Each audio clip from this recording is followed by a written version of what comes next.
Morning, everyone. Good morning. Everyone set? Good? All right. I will be heading to Washington, D.C. tomorrow to meet with President Trump in the White House. It is customary for an incoming mayor of this city to meet with the White House, given the mutual reliance. It's more critical than ever, given the national crisis of affordability, one that New Yorkers know very well across these 5 boroughs, and the specific challenge many cities are facing with balancing public safety against steps taken by this administration. I know that for tens of thousands of New Yorkers, this meeting is between 2 very different candidates who they voted for the same reason. They wanted a leader who would take on the cost of living crisis that makes it impossible for working people to afford living in this city. My team reached out to the White House to set up this meeting because I will work with anyone to make life more affordable for the more than 8.5 million people who call this city home. I have many disagreements with the president, and I believe that we should be relentless and pursue all avenues and all meetings that could make our city affordable for every single New Yorker. I intend to make it clear to President Trump that I will work with him on any agenda that benefits New Yorkers. If an agenda hurts New Yorkers, I will also be the first to say so. Thank you. All right, let's start with Marsha right here.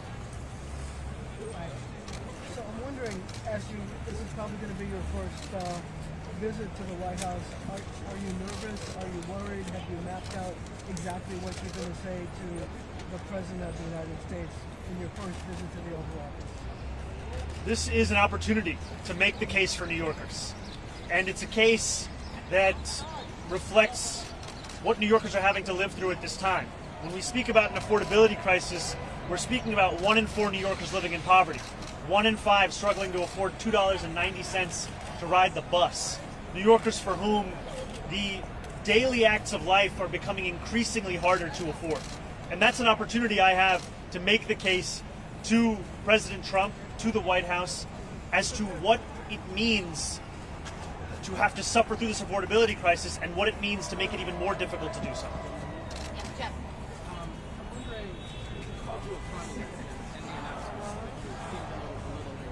I'm wondering, are you concerned that this meeting will actually bear any sort of fruit, or whether it will be another opportunity for him to try to publicly embarrass you? And could you give us any specifics about what we specifically want to ask him, or any specific requests you have for the president of this meeting? I'm not concerned about this meeting. I view this meeting as an opportunity for me to make my case. And I'll make that case to anyone, frankly, as we've been doing over the course of the campaign, and now as I will be the next mayor of this city. It behooves me to ensure that I leave no stone unturned in looking to make this city more affordable. And this is a meeting where I look forward to speaking about the affordability agenda, public safety, and economic security for each and every person that calls the city home. Yeah, listen.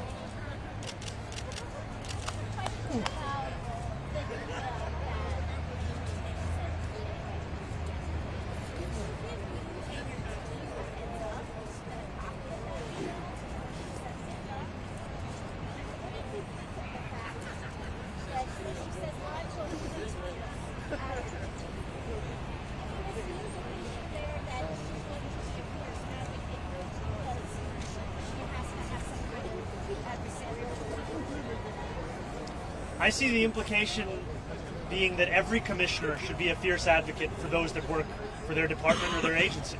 And I look forward to ensuring that that is the case across the entirety of my administration, where when I have a meeting with the commissioner, I know that they are bringing forth the concerns of those that they work with, those that they represent, so that we can ensure that we're actually addressing those concerns. No, this was not a copy of an email that we needed because, frankly, we've been having discussions about the agenda that we share, and I'm not looking to micromanage every single person that works for me. I'm looking to trust them to do their job and know that ultimately I'll be responsible for the work that they and everyone in my city hall does. Holly. Thank you.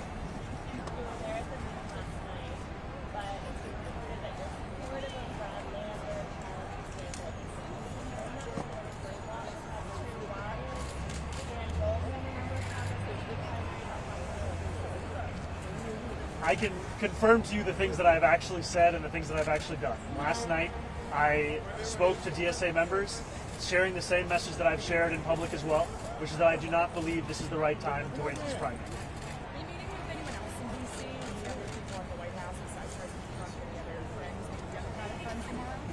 Right now, my plans are to meet with the president and make the case as soon as I have any more information on it. If he rips your heart though in front of all the media because he loves to have all the cameras in there, what are you gonna say? Are you gonna smile? You've got that smile. You're like, geez, that maybe is subdue him a little bit. But when he's kind of trying to, like they said, embarrass you, what's your plan? You gotta have a plan, right?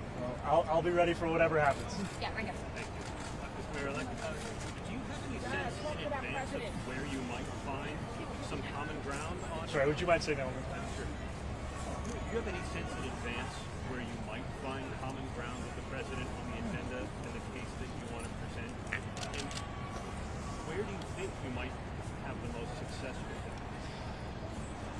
You know, last year, after the president won his second term, I went to two of the neighborhoods that saw the largest swings towards Republicans. And that was Hillside Avenue in Queens and Fordham Road in the Bronx. And when I asked those New Yorkers who they voted for and why, I met many who voted for President Trump, and they told me it was the affordability crisis. It was cost of living, cost of living, cost of living. And they said that they remembered being able to afford their rent, their child care, their Con Ed, their public transit more 4 years ago than they could in that moment. And we ran a campaign focused on the same thing, cost of living. And what we found actually is that 1 in 10 New Yorkers who voted for Trump ended up voting for our campaign. And they did so because they're looking for leaders to actually deliver on the cost of living crisis. That's why everything comes back to making the case for an affordability agenda. I will meet with anyone, I will speak to everyone, so long as it can stand to benefit an economic agenda for New Yorkers. And that's where I will always make the case.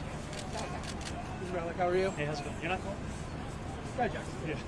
So you put in Jessica Tisch as the next commissioner yesterday. You've been talking about all the things where you agree on, right? You seem to have insinuated a new kind of SRG to respond to protests. What about things you don't agree on? What about the 2019 criminal justice reform? Where'd you land on that? And as well as the gang database is something you called for during your campaign that you would eliminate. You know, I think that these are disagreements that are actually signs of a healthy relationship. And I mean that in that too often mayors and leaders are looking to surround themselves with people who are characterized by the quickness with which they can say yes, as opposed to the quickness with which they can tell you their honest opinion. And I'm very clear in my support for the criminal legal reforms. For example, one disagreement that I have with what the commissioner has stated is I believe the issue with raise the age is not the language within the legislation. I believe the issue is the fact that there were significant amounts of money that were set to be delivered to help with the implementation of that criminal legal reform that were never released and continue to languish within Albany. That is one point of disagreement and one place where I continue to hope to advocate for the release of that funding. And what about the gang database? Are you allowing her to keep that on? Is that something where you still disagree? Where do you land on that? I continue to have concerns about the vast dragnet and ways in which many New Yorkers are being put into that database. All right, go right ahead, Chris. Just wanted to circle back on Holly's question. Are you saying that you're discouraging any DSA candidates, any progressive Democrats from challenging Democratic incumbents in the House next year, number one? And then on something having to do with the PDQ. Yesterday it sounded... Can I do the first one? Yeah, sure. Go ahead. I spoke specifically about the race that was being considered yesterday, which is New York 8. So you're not discouraging other candidates? This was not a sweeping statement. This was specific. On PD, yesterday after you announced Jessica Tisch as your police commissioner, it sounded like you're second-guessing letting the CCRB have full control over officer discipline. But what changed there? Why did you all of a sudden not want to wrestle control away from the commissioner? What I've said is that my focus is on delivering immediate steps towards accountability. The CCRB is tasked with that accountability. And right now, we are seeing that petty politics and budget battles have rendered it all the more difficult for them to deliver that. In 2024, lack of funding led to the CCRB dropping at least 700 cases. And I've heard estimates from others that the number is actually, in fact, higher than that. What I am committing to is fully funding the CCRB immediately, such that we can ensure that these days of these kinds of budget battles come to an end. You used to say, though, that you wanted CCRB to have actual final say. It sounds like you're no longer want that?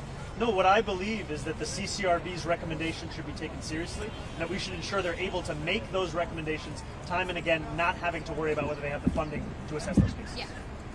So Donald How's it John going? Trump has made it clear that he wants to mess with you. What's your plan going into the Oval Office tomorrow? Do you have a specific ask that you're going to focus on, or is this just a peacemaking meeting?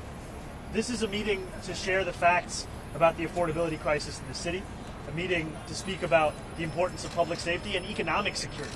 You know, when we speak about what New Yorkers are going through right now, they are facing a reality that they may have to leave this city. You know, I have met New Yorkers time and time again who, when I ask them where they live, they tell me it's other states. They tell me they live in New Jersey, they live in Pennsylvania, they live in Connecticut. That's because we've priced them out. And my intention is to make clear to the president what New Yorkers are having to live through right now and how important it is for us to deliver for those same New Yorkers. You plan to specifically ask about ICE, though? You know, stay out of New York? Like, you know, the affordability is a little more esoteric, a little broader. Well, I think affordability was at the core of our campaign. And also, it was affordability based on a value of protecting each and every New Yorker. That means protecting them from price gouging in their lives. It also means protecting them from ICE agents and making it clear that I will look to be representing every single person who calls the city home. All right, we got time for one more. Cheer up there.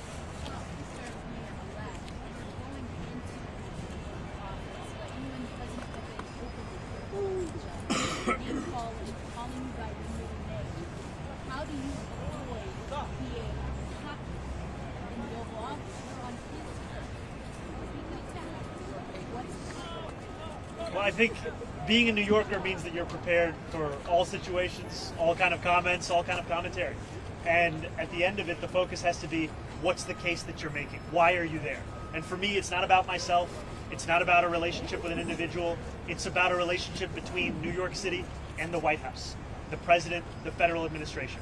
And I will look to make clear that my interest goes beyond any one of an individual. It's for the people that I look to represent. That's the case I'll make. Thank you, guys. Oval Office meeting though, because we saw what happened with President What happened? I'll stand up for New Yorkers every single day. Thank you, Thank you. guys. Bringing him a gift? This is the only meeting I have to share details. As soon as I have any more details. Mamdani, what's gonna be the happy. school chancellor? Have you given that any thought? Not as yet, brother, but I'll let you know when we do. Thank you, Mamdani. Thank you.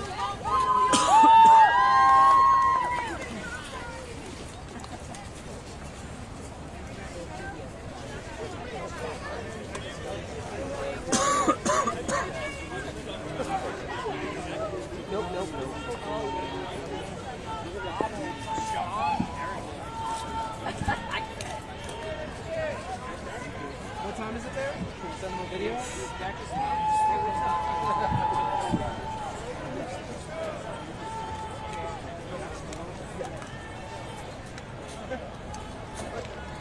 Right here, right? This yours? Yeah. That's what I'm with.